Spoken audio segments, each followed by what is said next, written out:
Basically मसला ये है कि पाकिस्तान का एक लॉन्ग स्टैंडिंग किस्म का एक मौक़िफ़ है गलगित बल्तिस्तान पे, and for that purpose Jammu Kashmir के मसले पे। और ज़ाहिर है पाकिस्तान ऑफिशियली ये तस्लीम करता है कि गलगित बल्तिस्तान जो है वो state of Jammu and Kashmir, farmer state of Jammu and Kashmir का हिस्सा है। स्टेट ऑफ कश्मीर अब डिवाइडेड है 4 इलाकों में, जिसमें लद्दाख है, जम्मू कश्मीर यूनियन टेरिटोरीज हैं, आज़ाद कश्मीर है और गलगित बल्तिस्तान है। Right no it exist as these 4 जो है ना अलग अलग यूनिट्स के। लेकिन जो पाकिस्तान का सरकारी मौक़िफ़ है, मिनिस्ट्री ऑफ एक्सटर्नल अफेयर्स के पास जो है डॉक्यूमेंट्स हैं या जो मिनिस्ट्री ऑफ डिफेंस के पास हैं, उसमें क्लियरली ये है कि ये जो गलगित बल्तिस्तान है ये state of Jammu and Kashmir का हिस्सा है और इसके मुस्तकबिल का फ़ैसला जो है ये सारे कश्मीरी अवाम की मर्ज़ी के साथ उनकी फ्री विल के ज़रिए किया जाएगा। ये है एक स्टैंड। तो इस स्टैंड के हवाले से, और ये मैं बात कर रहा हूँ कि डॉक्यूमेंट्री जो स्टैंड है ऑन रिकॉर्ड, जो कि गुज़श्ता जो है वो 70 साल से चल रहा है। तो इस हवाले से जब कभी भी कोई गलगित बल्तिस्तान के बात करता है कि इसका फ्यूचर क्या होना चाहिए, इसको प्रोविंस बना दिया जाए या इसको एक सेमाई इंडिपेंडेंट टेरिटोरी का दर्जा दे दिया जाए या इसको सेमाई ऑटोनोमस लेजिस्लेचर असम्बली बना दी जाए, मुख्तलिफ प्रोपोजल्स हैं। तो हर दफ़ा जो सबसे स्ट्रांग आर्गूमेंट आता रहा है, जो इस तरह की ख्वाहिश रखने वालों को इस काम से रोकता रहा, वो यही रहा जी कि ये चूँकि state of Jammu and Kashmir का हिस्सा है तो इसके किसी एक पार्ट का बाकी स्टेट से अलग करके तो डिसीजन नहीं किया जा सकता। और ये क्यों नहीं किया जा सकता, इसकी 2 वजूहत हैं। एक नज़रियाती है और एक नज़रियाती और लीगल कह लें, और दूसरी प्रैक्टिकल है। नज़रियाती ये है कि चूँकि ये जो है अगर ऐसा हम करते हैं तो इसकी वजह से जो state of Jammu and Kashmir पे हमारा लॉन्ग स्टैंडिंग किस्म का एक मौक़िफ़ है वो ख़त्म हो जाता है। ठीक है, एक ये पाकिस्तान की तरफ से कहा जाता रहा, जो आर्गूमेंट देती रही अपोजिशन या जो लोग इसके ख़िलाफ़ थे। दूसरा ये कि यूनाइटेड नेशन की करारदादों की रोशनी में हम मसला कश्मीर को हल करने की बात करते हैं और पाकिस्तान हर फोरम पे almost on the daily basis ये क्लियर करता रहा टाइम्स एंड अगेन के ये जो है यूनाइटेड नेशन की करारदादों के मुताबिक मसला कश्मीर का, उसके ज़रिए आप लोगों की मर्ज़ी किसी तरीके से हल कराएं, वोटिंग कराएं, रायशुमारी कराएं, जो मर्ज़ी करें, और वी स्टैंड फॉर दैट। ये पाकिस्तान का मौक़िफ़ रहा है।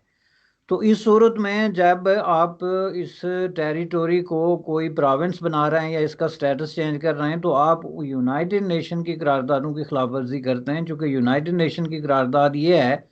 कि मसला कश्मीर के हल होने तक पाकिस्तान और इंडिया जो इनकी रिस्पेक्टिव टेरिटोरीज़ हैं अंडर देयर जो एडमिनिस्ट्रेशन, उसमें किसी किस्म की इंतजामी तब्दीली नहीं लाई जाएगी। इसके लिए बाकायदा करारदाद मौजूद है कि ये जो भी सेटअप हैं इनके ज़ेर इंतज़ाम, इसमें तब्दीली नहीं लाई जाएगी। और ज़ाहिर है गिलगित बल्तिस्तान पाकिस्तान के ज़ेर इंतज़ाम जो है स्टेट का एक सेटअप है। तो अगर ये तब्दीली लाई जा रही है तो ये जो है इस करारदादों की खिलाफ वर्जी है। जो तीसरा इसका प्रैक्टिकल पहलू है वो ये है कि आपको याद है लास्ट अगस्त 2019 में इंडिया ने बिल्कुल यही इसी हवाले से जो है वो स्टैंड लिया था state of Jammu and Kashmir के उस तरफ, जो जम्मू कश्मीर और लद्दाख में, कि उनको उन्होंने चेंज करके तो यूनियन टेरिटोरी बना दिया था। तो उसके खिलाफ पाकिस्तान ने जितनी भी कैंपेन की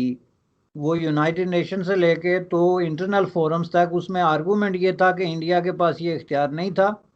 कि वो यूनिलैटरली इस तरह का काम करता, लिहाजा उन्होंने ये काम करके तो यूनाइटेड नेशंस की करारदादों की खिलाफ वर्जी कर दी। ये पाकिस्तान का मौक़िफ़ है। तो इन हालात में अगर पाकिस्तान खुद गिलगित बल्तिस्तान को बिल्कुल उसी सिचुएशन में रख के तो वो पाकिस्तान का सूबा बना देता है, because there is no difference in union territory and सूबा फॉर दैट पर्पस, क्योंकि आप उसकी जो एग्जिस्टिंग पॉलिटिको लीगल सिचुएशन है उसको ड्रास्टिकली आप चेंज कर देते हैं, नो मैटर कि उसको अगली शक्ल आप जो है वो क्या देते हैं। तो इसलिए जो है ये पाकिस्तान का जो नज़रियाती मौक़िफ़ है उसको सिरे से ख़त्म कर देता है। ये 4-5 किस्म के जो हैं वो आर्गूमेंट्स हैं देती है अपोजिशन पार्टीज़, जो लोग इसके ख़िलाफ़ हैं, या ख़ुद गिलगित बल्तिस्तान के अंदर अगर कोई सेगमेंट ऑफ सोसाइटी इसके ख़िलाफ़ है तो उसका ये आर्गूमेंट है। यही वजह है कि उन्होंने जो अनाउंसमेंट की है, उसमें उन्होंने दो बातों का जिक्र किया है कि एक तो हम बल्तिस्तान को पाकिस्तान का टेम्पररी आर्जी जो है प्रोविंशियल जो है प्रोविजनल जो है प्रोविंस बनाते हैं, लेकिन इसको हम अक़वाम मुत्तहिदा की करारदादों की रोशनी में बनाएंगे। ये एक ऐसी बात है जिस पे मैंने काफ़ी जो है वो रिसर्च करने की बल्कि लेग वर्क करने की कोशिश की, चूँकि यूनाइटेड नेशन की करारदादें हमें इसी तरह याद हैं just like back of your hand पे इस पे लिखी हूँ, क्योंकि ज़िंदगी में हम हज़ारों बार इनको साइट कर चुके हैं, रिटन और वर्बली और ऑरली और हर जगह पे। तो ये मेरे लिए एक इंकशाफ था कि इमरान खान साहब कह रहे हैं कि मैं गलगित बल्तिस्तान को पाकिस्तान का सूबा बनाता हूँ यूनाइटेड नेशन की करारदादों की रोशनी में। Can you imagine this kind of statement was really a big shocking thing for me. तो मैंने दोबारा जाके रिविजिट किया यूनाइटेड नेशन की करारदादों को कि हो सकता है आखिर प्राइम मिनिस्टर साहब हैं, उनके कोई मशीर वजीर होंगे जिनने उनको ये मशवरा दिया, तो maybe I am overlooking something और नॉट रीडिंग रियली केयरफुली। और मैंने सारी करारदादें दोबारा पढ़ी। यूनाइटेड नेशन की करारदादें दो चीज़ों के गिर्द घूमती हैं। एक तो ये है कि ये इलाका जो उस वक्त एग्रेशन हुआ था और जो पंडित जवाहरलाल नेहरू इसको लेके यूनाइटेड नेशन में गए थे, तो उनकी रिक्वेस्ट ये थी कि इस इलाके से गैर मुल्की अफवाज जो हैं और सिविलियन उनको निकाला जाए, विच इंक्लूड्स कबायली रेडर्स, फौजी जो जो लोग भी हैं। एक ये था उसकी दरख्वास्त जो थी। तो एक करारदाद ये थी कि वाकया जी ये दुरुस्त है, चूँकि रियासत जम्मू कश्मीर में किसी को हक नहीं पहुँचता था कि वो उस फौजें दाखिल करे, लिहाजा ये निकाली जाए। यूनाइटेड नेशन ने ये तस्लीम किया। और दूसरा ये कि इन इलाकों के फ्यूचर का फैसला यहाँ के अवाम की फ्री विल के ज़रिए किया जाए। ये दो चीज़ें हैं जो यूनाइटेड नेशन की करारदादों में हैं। अब इनमें से आप ये बताएं कि वो कौन सी चीज़ है जो इस पे अप्लाई होती है कि आप गलगित बल्तिस्तान को उठा के without consulting the people of that region. ये भी एक बहुत बड़ी इंपॉर्टेंट चीज़ है कि एक शख्स को भी कंसल्ट नहीं किया गया, यानी रातों रात इमरान खान साहब और उनकी कैबिनेट को ये ख्याल आ गया कि गलगित बल्तिस्तान को पाकिस्तान का सूबा होना चाहिए, और उन्होंने जाके कहा कि जी हमारी काबीना ने ये फैसला कर लिया है, not subject to the approval of the people, not subject of the asking के जी लोगों की मर्जी क्या है, उन्होंने ऐलान कर दिया। तो आप ये देखें कि ये बुनियादी तौर पे जिसको कहते हैं ना एक मिसरेप्रेजेंटेशन की इंतहा है, सफ़ेद झूठ की इंतहा है कि आप इस तरह पब्लिकली इतना बड़ा झूठ बोलें कि आप अक़वाम मुत्तहिदा की करारदादों की रोशनी में ये कर रहे, यानी जिसका मतलब ये है कि पहले आपने कुरान और हदीस को गलत इस्तेमाल किया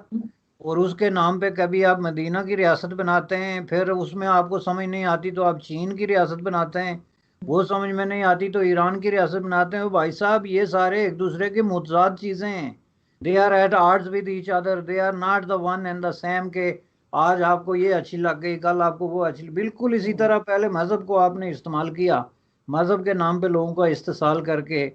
तो 2 साल निकाल लिए। अब आपको यूनाइटेड नेशन की करारदादों के इर्द गिर्द जो गुज़श्ता 50 साल से हमने एक मुकद्दस वो कायम उसको इस्तेमाल कर रहे हैं, हालांकि यूनाइटेड नेशन की करारदादों का मंशा इसके बरक्स है कि इन इलाकों को आप नहीं छेड़ सकते जब तक जम्मू कश्मीर के मुस्तकबिल का जो है वो फैसला नहीं हो जाता। तो इस हिसाब से ये एक इसका पहलू है। दूसरा ये है कि ये इलेक्शन स्टैंड जिसको आप कहते हैं, इस हिसाब से कि देखें आपको याद होगा और आप अगर ये वीडियो भी इस पे चलाएं कि इन्होंने किस तरह 2 साल पहले जो है वो जनूबी पंजाब को सूबा बनाने का ऐलान कर दिया था क्लियरली कि मैं इसको सूबा बनाऊंगा, और वहाँ के वो जो 10-12 MNAs थे उनको साथ मिलाने के लिए, और दूसरी तरफ जो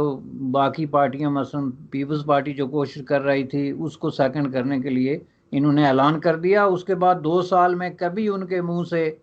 ये लफ्ज़ नहीं निकला कि आखिर उस जनूबी पंजाब का हुआ क्या। बिल्कुल इसी तरह आप देखें ये गुज़श्ता 15-20 दिन से बिलावल भुट्टो जो है वो पीपल्स पार्टी के उस पर कंपेनिंग कर रहा है गलगित बल्तिस्तान में, जिसमें उनका नंबर 1 पॉइंट ऐसा है कि अगर आप हमें मैंडेट देते हैं तो हम इसको सूबा बना देंगे।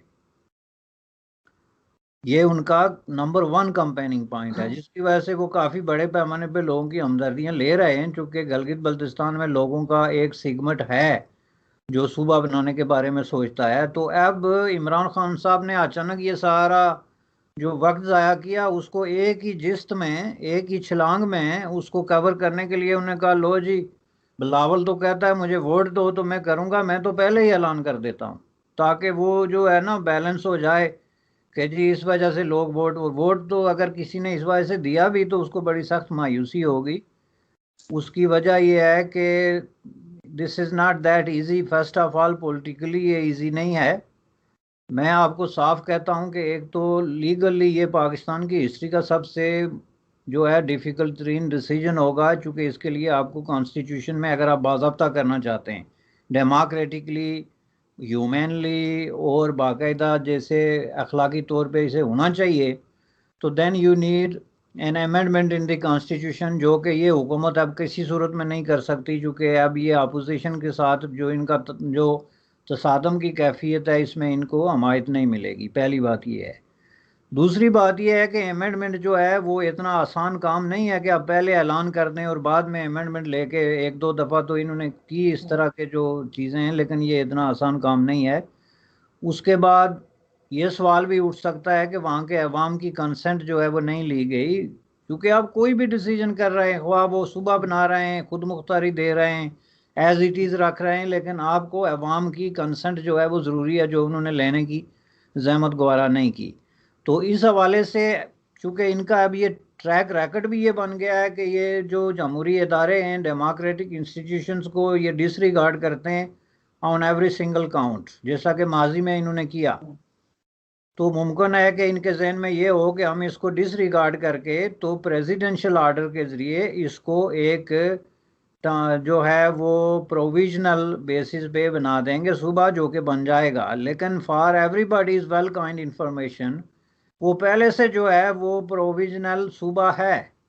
गिलगित बल्तिस्तान जो है ऑलरेडी ये बिल्कुल वैसा ही लतीफ़ा है जैसे आपने पार्लियामेंट में डिबेट किया कि हम फ्रांस के साथ जो है वो ताल्लुक ख़त्म करके अपने एम्बेसडर को वापस बुलाते हैं। तो वो आपको है ही नहीं, एम्बेसडर उसको है ही बाद नहीं। में पता चला नहीं है, ये बिल्कुल उसी तरह। इससे आपको अंदाज़ा होगा कि ये किस तरीके से काम करते हैं, इनका किस तरीके से एक हंगामी किस्म का वो है इश्यूज़ को डील करना। इनका कोई रिसर्च वर्क नहीं है, इनके पीछे कोई संजीदा लोग नहीं जो इनको प्रॉपरली जो है वो गाइड कर रहे हैं। संजीदगी को छोड़ें, इवन पढ़े लिखे लोग नहीं, जिनको पता ही नहीं कि गिलगित बल्तिस्तान का स्टेटस क्या है। वो भाई साहब जब ये पहले से आरजी सूबा है तो दोबारा आप ऐलान कैसे कर रहे हैं, जबकि पहला ऐलान भी आपने किया था। ये पहला ऐलान भी आप देख लें, और दूसरा ऐलान जी हम इसको आरजी सूबा बनाएंगे जो पहले से आरजी सूबा है। ये अगर कहते ना हम इसको परमानेंट सूबा बनाएंगे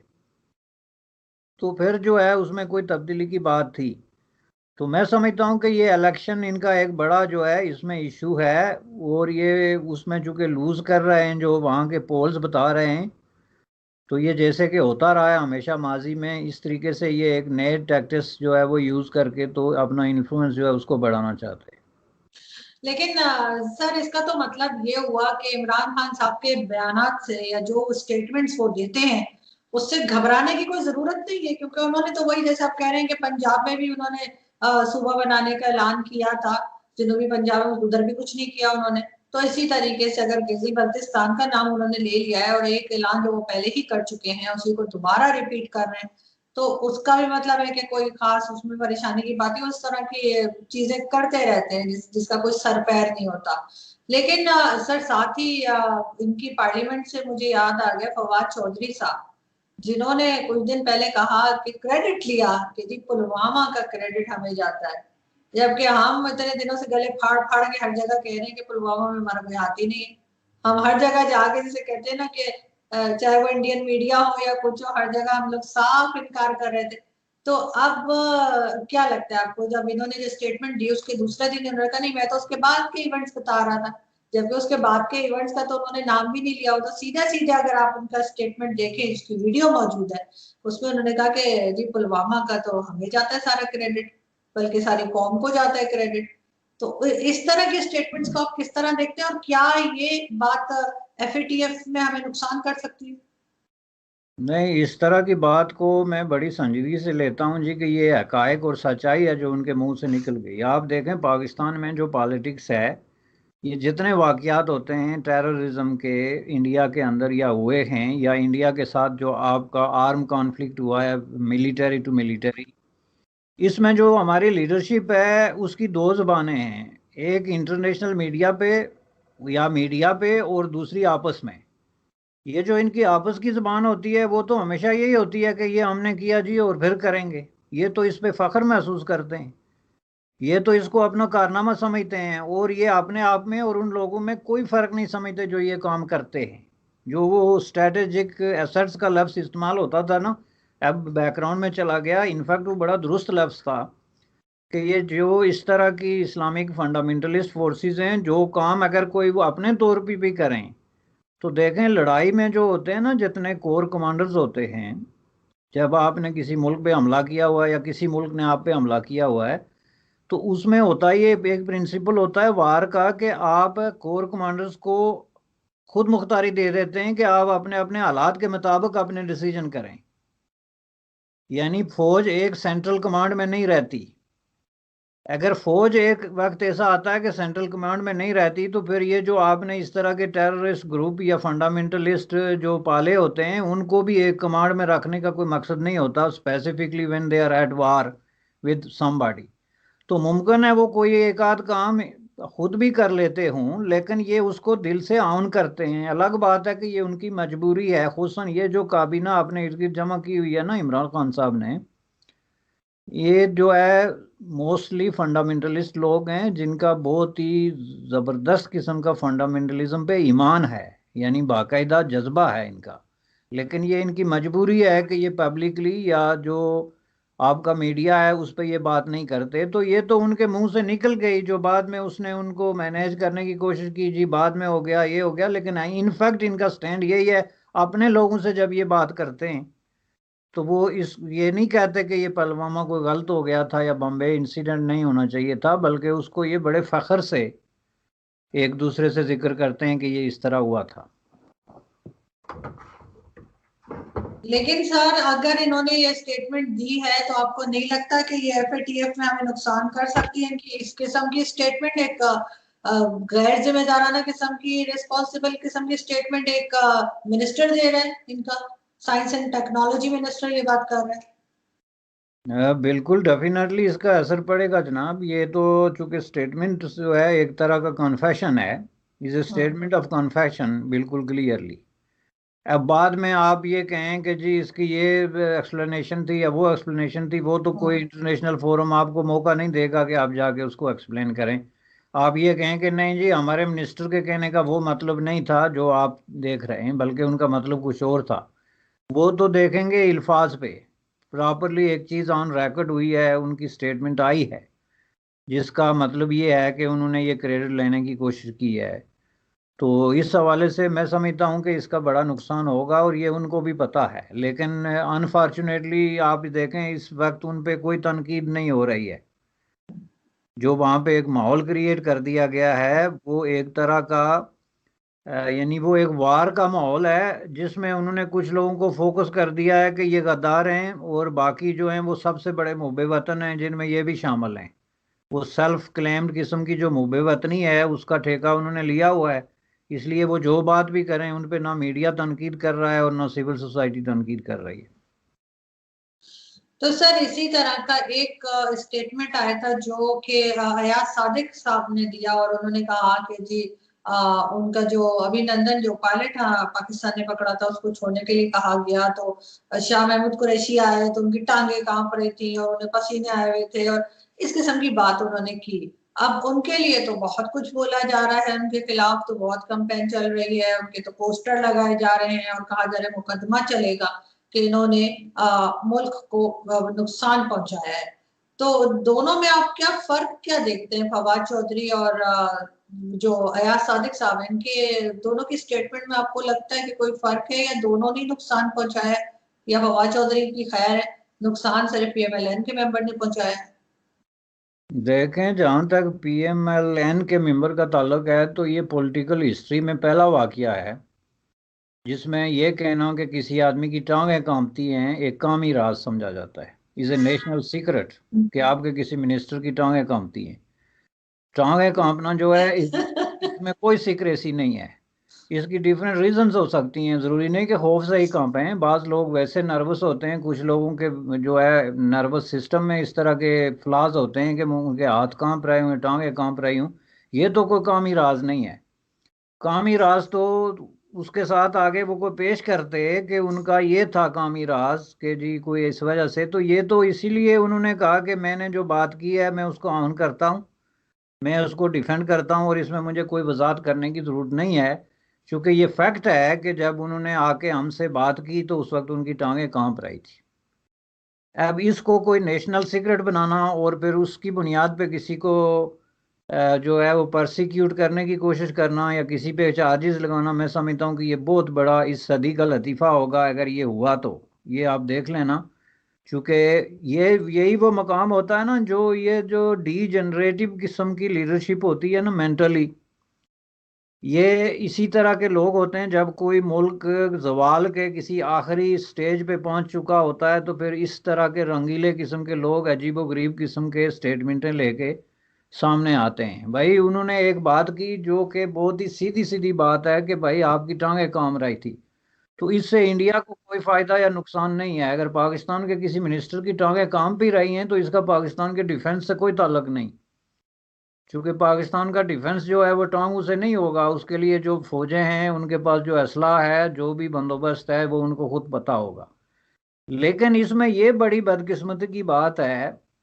कि उस मुल्क के अंदर जब एक आदमी 5 साल तक आपकी नेशनल असेंबली का स्पीकर रहा और आपकी हुक्मरान पार्टी का एक इम्पॉर्टेंट जो है वो मेंबर रहा है और मेंबर है, और उस पे आप एकदम गद्दारी का और इंडिया का एजेंट होने का इल्ज़ाम लगा देते हैं, तो इसका मतलब ये है कि आपके तो फिर हर शाख पे उल्लू बैठा हुआ है। अगर यही हम मान लें तो फिर आप कौन सा ऐसा शख्स है जिस पे आपको इंडिया का जो है वो एजेंट होने का इल्ज़ाम नहीं लगा सकते।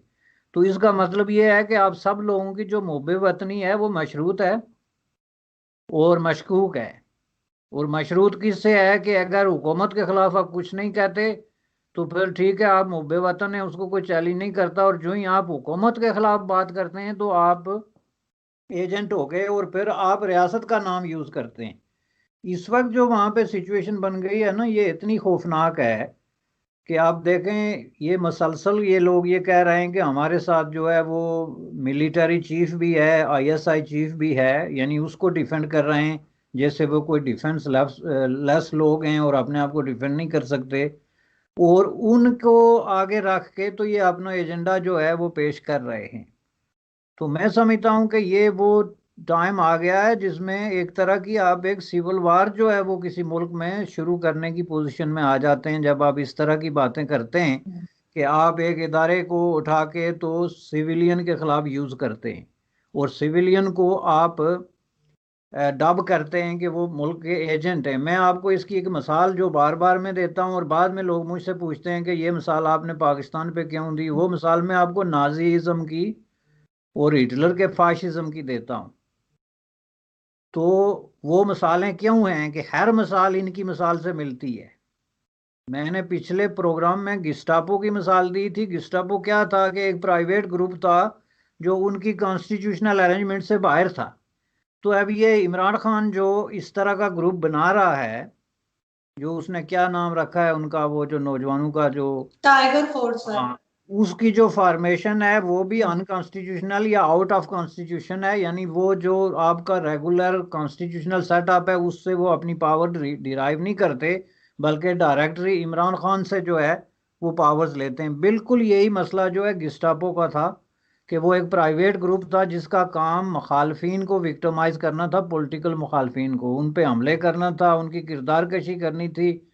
पॉलिटिकल उनकी असैसिनेशन के जो है हरबे इख्तियार करने थे, लेकिन वो कॉन्स्टिट्यूशनली जो है वो जवाबदेह नहीं थे। एक दूसरा आपको याद होगा कि सबसे बड़ी जो इनके साथ सिमिलैरिटी है वो ये थी कि हिटलर ने कुछ लोग जो है वो फर्जी तौर पे दुश्मन के तौर पे तलाश कर लिए थे। उनमें से एक था कम्युनिस्ट जर्मनी में, कि हिटलर ने ये लोगों को बावर करा लिया था कि जो कम्युनिस्ट हैं वो जर्मनी के दुश्मन हैं। हालांकि कम्युनिस्टों की जर्मनी की पूरी तारीख में उससे पहले भी और बाद में भी जो पूरी हिस्ट्री है उसमें किसी एक कम्युनिस्ट पे कोई किसी कोर्ट ऑफ लॉ में या कोर्ट ऑफ पब्लिक में कोई ऐसा इल्ज़ाम साबित नहीं हो सका कि वो किसी के जर्मनी के मफादात के ख़िलाफ़ उन्होंने कोई काम किया हो। लेकिन उसने लोगों को ये बावर करा लिया था और उसको बुनियाद बना के ना, जिसको आप कहते हैं कि आपने एक एनिमी क्रिएट करके तो उसके खिलाफ जंग शुरू कर दी। बिल्कुल इसी तरह पाकिस्तान में जो हिज़्ब इख्तलाफ है, जिसमें नवाज शरीफ जो है रस्ते आला हैं, उनको उन्होंने डिक्लेयर कर दिया कि हमारी लड़ाई जो है जी दुश्मनों से है। और जिस मुल्क के अंदर आप क्लेम करें कि आप एक पॉलिटिकल सेटअप में रहते हैं, आपका एक कॉन्स्टिट्यूशनल डेमोक्रेसी है, यहाँ वोट होते हैं, यहाँ मीडिया आज़ाद है बाकोल आपके, वहाँ अगर आप इस तरह ऐसे लोगों को जिन्होंने 30-30 साल तक उस मुल्क पे हुकूमत की, उसके सब राजों से वाकिफ़ हैं, उसके अच्छे बुरे मौसमों से वो वाकिफ़ हैं, उन पे आप ये इल्ज़ाम लगाएं कि ये दुश्मन के एजेंट हैं, तो इसका मतलब है इस मुल्क का मुस्तकबिल जो है वो तारीक है, और इस पे दो आराएं हो ही नहीं सकती। सर इन्होंने तो ये बना रखा है ना कि अगर कोई भी जैसे कहना चाहिए, अगर कोई फौज के खिलाफ बोलेगा, चाहे वो सच्ची क्यों ना बोल रहा हो, अगर अगर आप कुछ कहेंगे कि फौज में फला फला जो है वो करप्शन कर रहा है, या फला फला ने इतने पैसे कैसे बना लिए, या कोई भी पिज्जा, जैसे आपको मालूम है एक हमारे पिज्जा बाजवा भी है, तो अगर उनकी कोई बात करेगा तो जी वो गद्दार है, मतलब उसको गद्दार डिक्लेयर कर देते हैं, उनको पहली फुर्सत में कर देते हैं। तो इस तरह से अगर ये करते रहेंगे, और इसी तरह से कि आप कुछ ना बोलें, अगर आप गिलगित बाल्टिस्तान के लिए अगर आप कहते हैं कि आप गलत कर रहे हैं, या जगह के लिए गलत कर रहे, गलत लगे आपको, गलत लगे और आप कहें, तो उसके ऊपर फौरन ही वो एक गद्दारी का फतवा यहाँ पे तैयार रहता है। तो आपको लगता है बाकी दुनिया में भी इसी तरह काम होता है, या बाकी जगह पे लोग बोलने देते हैं, इस तरह से गद्दारी के फतवे नहीं काटते? नहीं, पहली बात यह है कि लेट मी टेल यू एक चीज़ जिसको हम सब बहुत बुरे तरीके से इग्नोर कर रहे हैं, खुसूसन मीडिया इग्नोर कर रहा है, और मीडिया के लिए ये बड़ा एक शर्मनाक चैलेंज है कि वो इसको ज़रा ऑनेस्टली जो है वो देखें कि वो इसको क्यों इग्नोर कर रहे हैं। देखें, फौज के खिलाफ बात करने में और फौज की पॉलिसियों के खिलाफ बात करने में फ़र्क है, ठीक है ना। मैंने इस पे बहुत बड़ी रिसर्च की, मुझे राइट फ्रॉम 1947 आज तक पाकिस्तान का एक सियासतदान भी नहीं मिला जिसने फौज की मुखालफत की हो एज ए इंस्टीट्यूशन, या फौजियों की मुखालफत की हो एज ए पर्सन। उन्होंने जो भी मुखालफत की, जिस जिसको आप इस मामले में सबसे ज़्यादा मोर्द इल्ज़ाम ठहराते हैं, उन्होंने मुखालफत की है इनकी पॉलिसियों की, जिसमें फॉर एग्ज़ाम्पल फ़ौज की अगर ये पॉलिसी है कि हम सियासत में मदाखलत करें, और सियासत में भी मदाखलत इस तरीके से करें कि सोसाइटी को तकसीम करें। अब देखें ना, इस वक्त सोसाइटी तकसीम हो गई। अब फौज कहती है कि नहीं, इसमें हमारा कोई लेना देना नहीं, लेकिन क्लियरली वो एक साइड पे खड़े हैं, और ऐसे हुक्मरान तबकात या पॉलिटिशियंस की पुश्त पे खड़े हैं जो इस वक्त सोसाइटी में ये तासर दे रहे हैं कि इस सोसाइटी की आधी पॉपुलेशन जो है वो एजेंट है, चूंकि वो उनकी मुखालफत कर रही है और दुश्मन की एजेंट है। तो इससे ज़्यादा खौफनाक किस्म की सिचुएशन आप किसी मुल्क में पैदा कर ही नहीं सकते। मैं आपको बताता हूँ कि ये तो पहली और दूसरी जंग अजीम में, जब यूरोप में ये खौफ शुरू हो गया था कि हर दूसरा आदमी ये जर्मन का एजेंट है, ये जापान का एजेंट है, ये रूस का एजेंट है, ये इंग्लैंड का एजेंट है, उस वक्त भी ये कैफियत नहीं आई थी कि 12 पार्टियां आपकी जो बाज़ाब्ता पॉलिटिकल पार्टीज जो पॉलिटिकल प्रोसेस में डिवेलप हुई हैं और गुज़श्ता 50 साल से जो है मुख्तलिफ शक्लों में एग्जिस्ट करती हैं, उनको और उनके फॉलोवर्स को, जो कि वोटों के एतबार से आपसे ज़्यादा हैं, अगर 1 to 1 वोट गिने जाएं, तो उनको आप बिल्कुल ब्लैंकेट यानी जो है वो दुश्मन का एजेंट और गद्दार करार दे के तो उनकी प्रोसिक्यूशन जो है वो आप शुरू कर दें। ये ऐसा पहला मौका है।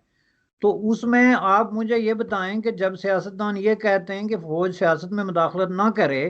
तो इसमें फौज की कहाँ से मुदाखलत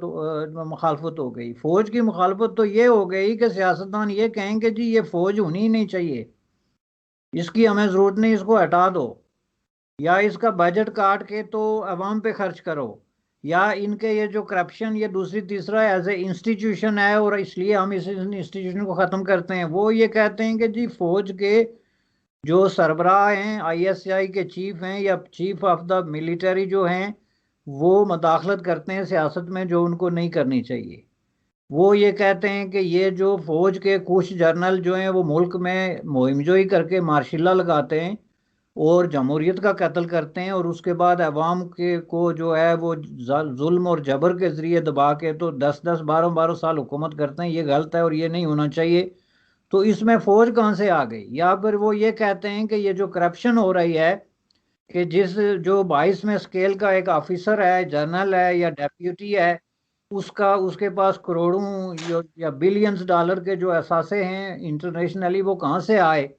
तो इस पे बात होनी चाहिए। तो इसमें क्या फौज पे करप्शन का इल्जाम है? फौजी तो बेचारे गरीब किस्म के जो हैं, जो सिपाही हैं या सूबेदार हैं या कर्नल्स हैं या इस रैंक के, इवन हाईएस्ट रैंकिंग भी, लेकिन जो उस तरह की पोस्ट पे तैनात नहीं है, जो वो खास खास पोस्टें होती हैं जिसमें अपने अपने को तैनात किया जाता है, उस पे अगर नहीं है, किसी महकमे के सरबराह नहीं है, किसी सीपैक के सरबराह नहीं है, तो जाहिर है उनकी एक्सेस किसी